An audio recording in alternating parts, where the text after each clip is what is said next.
Albert Einstein once said, everybody's a genius, but if you judge a fish by its ability to climb a tree, it will live its whole life believing that it is stupid.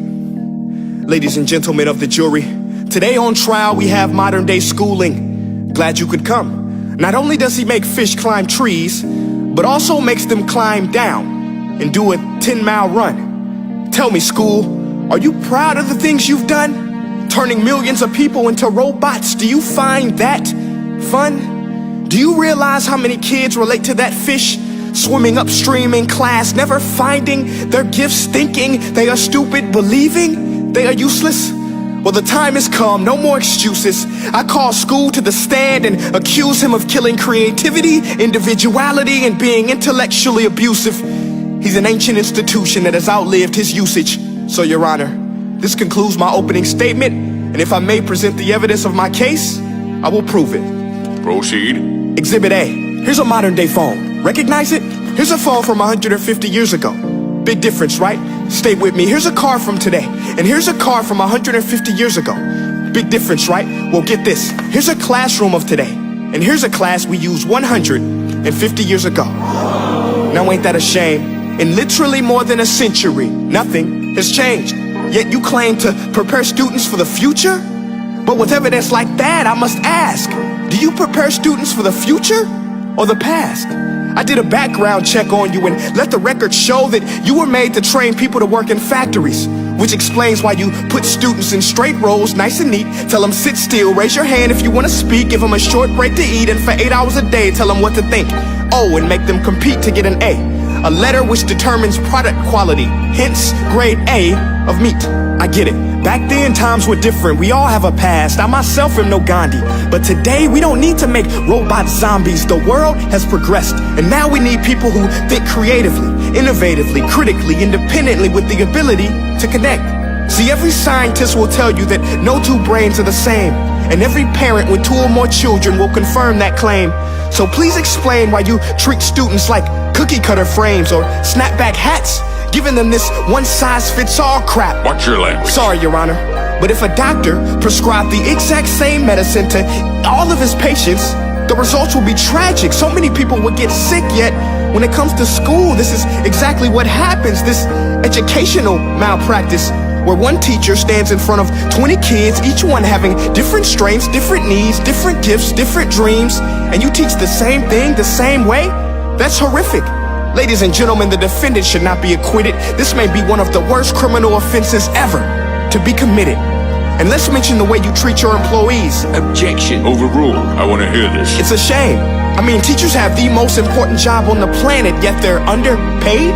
No wonder so many students are short-changed. Let's be honest, teachers should earn just as much as doctors, because a doctor can do heart surgery and save the life of a kid, but a great teacher can reach the heart of that kid and allow him to truly live. See, teachers are heroes that often get blamed, but they're not the problem. They work in a system without many options or rights. Curriculums are created by policymakers, most of which have never taught a day in their life. Just obsessed with standardized tests. They think bubbling in a multiple choice question will determine success. That's outlandish. In fact, these tests are too crude to be used and should be abandoned, but don't take my word for it. Take Frederick J. Kelly, the man who invented standardized testing, who said, and I quote, "These tests are too crude to be used and should be abandoned." Ladies and gentlemen of the jury, if we continue down this road, the results will be lethal. I don't have much faith in school, but I do have faith in people.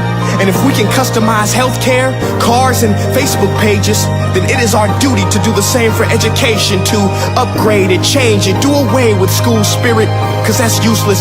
Unless we're working to bring the spirit out of each and every student, that should be our task. No more Common Core. Instead, let's reach the core of every heart in every class. Sure, math is important, but no more than art or dance. Let's give every gift an equal chance. I know this sounds like a dream, but countries like Finland are doing impressive things.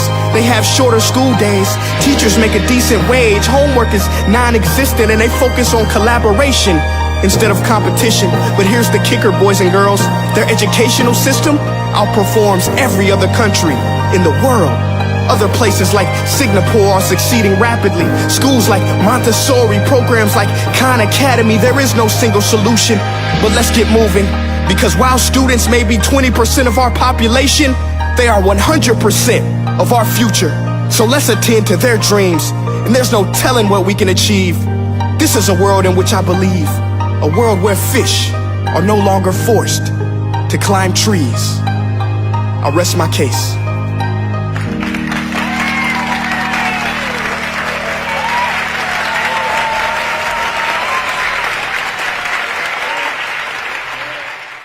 Hey guys, thank you so much for watching that video.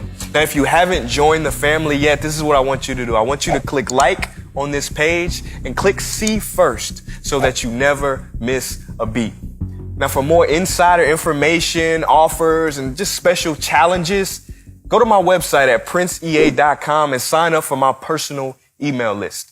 And the last thing I want you to do, you listening? Make each breath count. Peace.